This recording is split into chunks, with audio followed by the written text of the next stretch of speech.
అంటే బ్రహ్మానందం గారికి కోవై సరళ గారు ఉన్నారు. అంతకుముందు ఓ టైంలో ఆ! శ్రీలక్ష్మి గారు వీళ్ళందరూ ఉండేవారు. పాత కామెడియన్స్. ఏవండీ 'కోవై సరళ' నాతోనే స్టార్టు. అవును. బ్రహ్మానందంతో గాదు. హ్మ్. నాతోనే స్టార్టు చాలా సినిమాలు.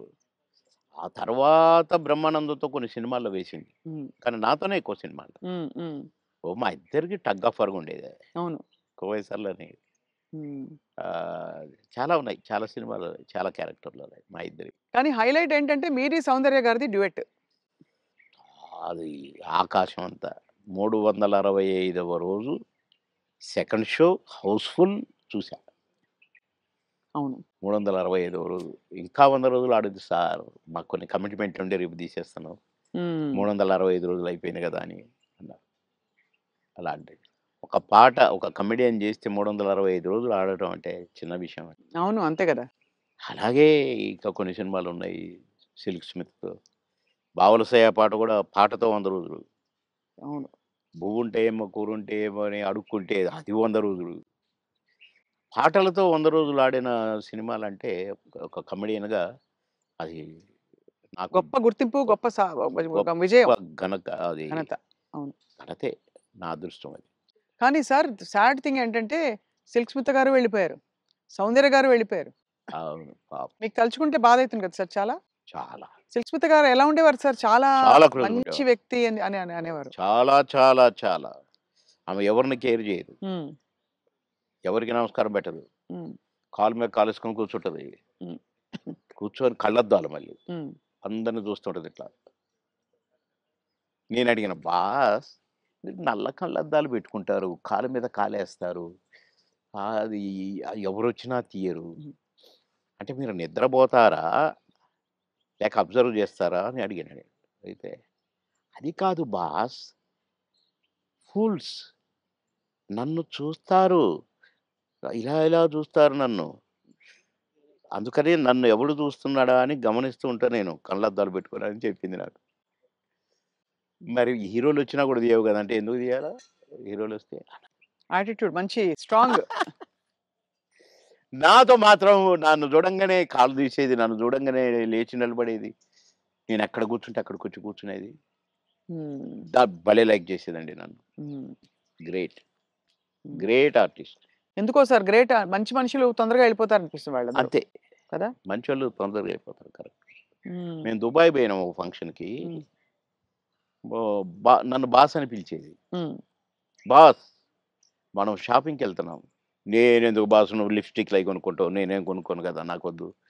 నేను రానన్నా. అంటే లేదు నాతో నువ్వు రావాలి. నేను పర్మిషన్ తీసుకున్నా. అంటే పోయినాం. పోతే ఏమేమో కొనుక్కుంది. హ్మ్. సో, ఒక బ్లాక్ కళ్ళద్దాలు పెట్టుకొనొచ్చింది బయటికి. నేనక్కడ అటు ఇటు కూర్చొని అది ఇది ఏదో బాస్ ఎలా ఉంది? అంది. సూపర్ అన్నా. సూపరా? నిజంగా సూపరా? అయితే కొనేస్తున్నా. కొనేసేయి అన్నా. పోయింది. కొనేసా అనుకుంటూ వచ్చింది. ఇది మీరు పెట్టుకోండి బాస్ ఒకసారి అన్నది. పెట్టింది నాకు. ఓహ్! సూపర్ అన్నది ఇట్లా పెట్టి. అదేంటి బాస్ నాకు సూపర్ కాదు మీకు సూపర్ నాగా అన్నా. హ్మ్. చాలా బాగుంది. నేను అందుకే కొన్నాను నీకోసం. అన్నదండి. ఆ కళ్ళద్దాలు చనిపోయేదాకా దాచిపెట్టుకున్నాను. మంచిది. చాలా మంచిది. ఆ! అబ్బో! గ్రేట్. కానీ చాలా కష్టాలు, వివాదాలు, ఇక అయి పరిస్థితులు. వచ్చినాయిలెండి.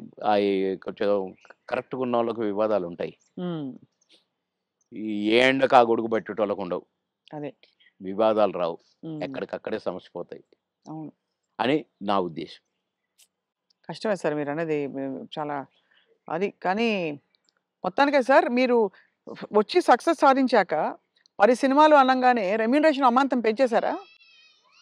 లేదండి మా పీరియడ్‌లో పెంచుడు గించుడు లేదండి అసలు. మా సినిమాకినిచ్చేవారా? కాల్ షీట్లు ఇచ్చేవారా సార్? ఆ రోజుల్లో సినిమాకే గదా! స స లేదండి. కాల్ షీట్సే హ్మ్. 5 రోజులు, 10 రోజులు, 15 రోజులు, 12 రోజులు అట్లా ఉండేది.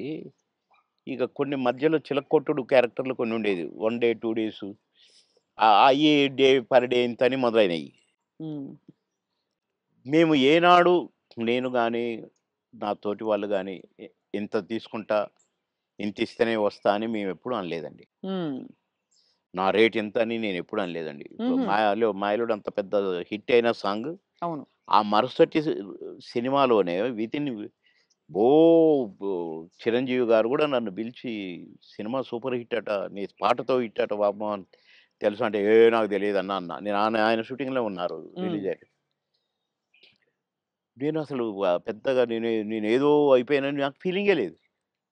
సత్యనారాయణ గారి పక్కన ఏదో పాట కామెడీ అప్పటికప్పుడే సాంగ్ క్రియేట్ అయిపోయింది నాకు. హ్మ్.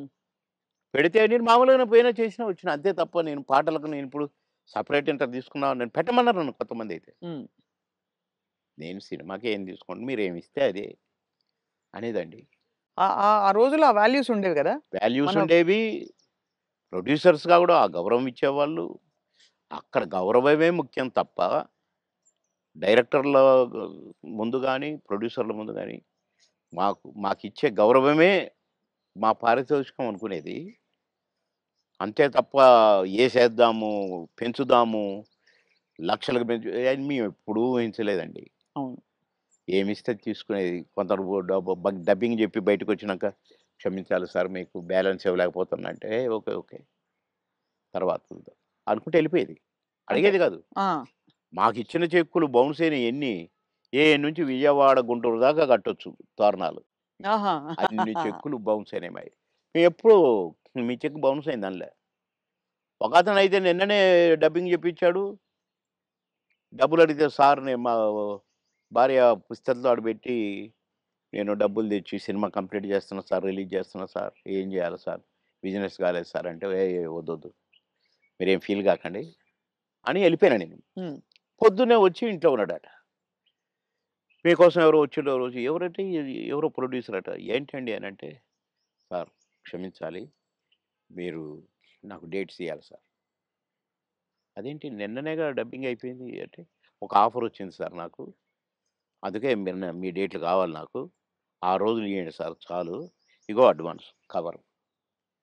నిన్నటి నిన్నటి డబ్బులు అనొచ్చుగా? హ్మ్. అనలే. "ఇగోండి సార్ ఈ సినిమా అడ్వాన్స్" అన్నాడు. ఓకే. థాంక్ యూ అన్నా.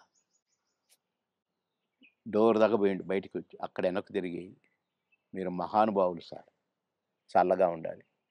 మీరు నిన్నటి డబ్బులు అడుగుతారేమోనని భయంతో వచ్చాను సార్ నేను. అడిగితే ఏదో ఒకటి చెప్పుదాం అనుకున్నా సార్. కానీ అసలు మీరు ఆ టాపికే ఎత్తలేదు. మీరు మహానుభావులు సార్" అన్నాడు. ఈ ముక్క చాలయ్య నాకు. డబ్బులు గాదు. నువ్వు మళ్ళా సినిమా తీస్తానని వచ్చావు చూసావు. హ్మ్. నువ్వు ఒక మనిషి ఒక సినిమా తీస్తే రోజుకు 200, 300 మంది బతుకుతారండి. అవును. అంతే గదా! ఇప్పుడు ఒక 100, 200 మంది జూనియర్ ఆర్టిస్టులు బతుకుతారు. ఇక్కడ ఈ సినిమాకు సంబంధించిన నటులు, వాళ్ళ అసిస్టెంట్లు, వాళ్ళ మేకప్ మ్యాన్‌లు బతుకుతారు. హ్మ్.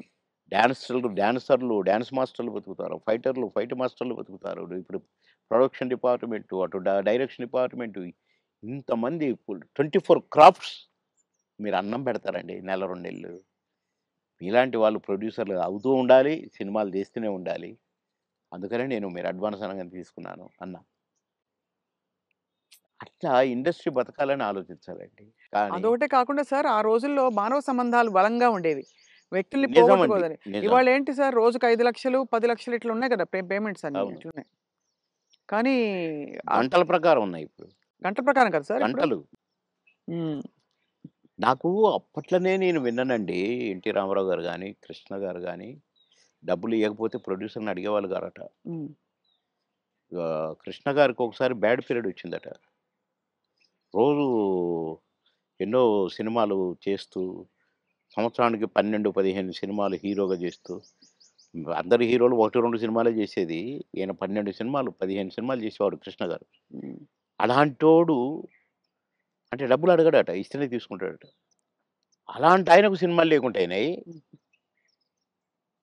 అలాంటాయన ఆగిపోయిన సినిమాల ప్రొడ్యూసర్‌ల కాడికి పోయి, ఎందుకు ఆగిపోయిందని తెలుసుకొని, ఎంతైతే స్టార్ట్ అయ్యిద్దని తెలుసుకొని డబ్బులిచ్చి, నేనిస్తాను నేను తీస్తా మిగతా సినిమా అని తీసిపెట్టేవాడంట. హ్మ్. ఇయన్నీ విన్నాం. అంత అందుకని చేసి మాకిచ్చే గింతంతా ఇయ్యకపోతే దానికి ఏదో రాద్ధాంతం చేసి, నో.